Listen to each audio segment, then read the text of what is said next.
अस्सलाम वालेकुम दोस्तों,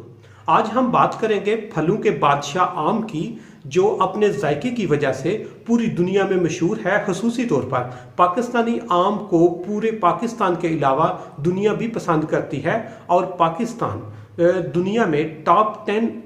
मैंगो प्रोड्यूस करने वाले कंट्रीज़ में भी आता है। इसके साथ अगर एक्सपोर्ट की बात की जाए तो पाकिस्तान दुनिया के टॉप 10 एक्सपोर्टर में भी शामिल है। जब भी कोई इंटरनेशनल एक्सपो लगती है तो पाकिस्तानी आम जो है वो अपने टेस्ट की वजह से वो महफिल जो है वो लूट लेता है। ओवरऑल अगर बात की जाए तो पाकिस्तान में तकरीबन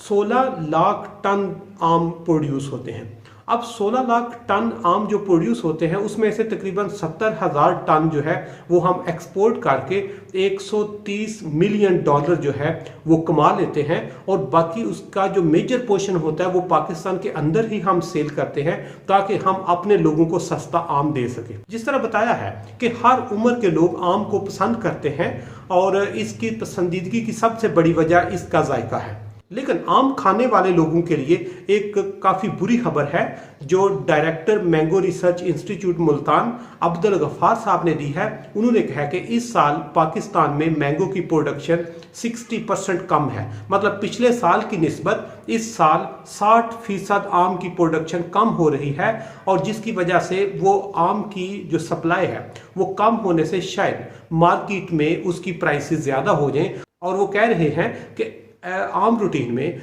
जो अच्छा मैंगो है उसकी प्राइस तकरीबन 150 रुपया फी किलो होती है, लेकिन जब इसकी प्रोडक्शन में 60% कमी आएगी तो ऑटोमेटिकली इसकी डिमांड बढ़ने से इसकी प्राइस भी ज़्यादा हो जाएगी। और वो कह रहे हैं कि शायद इसकी प्राइस 250 रुपीज़ पर केजी की रेंज में हो, जिससे शायद आम लोगों की रेंज से बाहर निकल जाए, जो एक बहुत बड़ी परेशानी की बात है। इसके लिए director mango research institute Abdul Ghaffar साहब ये कहते हैं कि पाकिस्तान में जो 60% मैंगो की प्रोडक्शन कम हुई है, इसमें सबसे जो पहला फैक्टर है वो क्लाइमेट चेंज है। वो कहते हैं कि पाकिस्तान में पिछले साल अप्रैल में एवरेज टेम्परेचर 34 डिग्री जा रहा था, जो आम की प्रोडक्शन के लिए आइडियल होता है, लेकिन इस साल अप्रैल में जो टेम्परेचर है वो 34 की बजाय 37 को भी क्रॉस कर गया, जिससे इसकी प्रोडक्शन मुतासर हुई है। दूसरे नंबर पर वो ये कहते हैं कि पाकिस्तान में बहुत सारी नहरें जो हैं वो पानी की शार्टेज और बारिशें कम होने की वजह से बंद हो गई, जिससे इनकी जो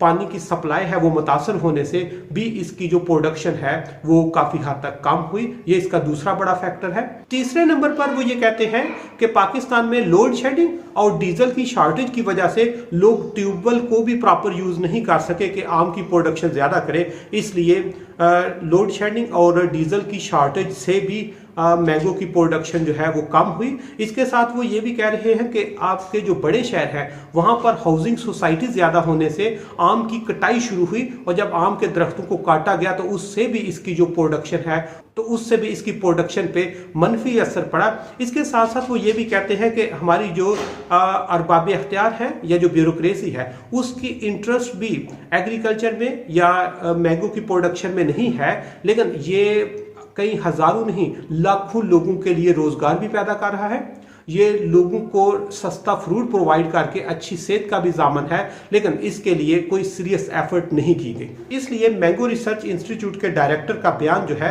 वो इंतहाई ख़तरनाक है कि पाकिस्तान में जब उसकी प्रोडक्शन 60% कम होगी तो उससे हमारी जो ओवरऑल जो मैंगो हम तकरीबन 16 लाख टन जो है प्रोड्यूस कर रहे थे वो एकदम से 6 से 7 लाख टन तक पहुंच जाएगा, जो हमारी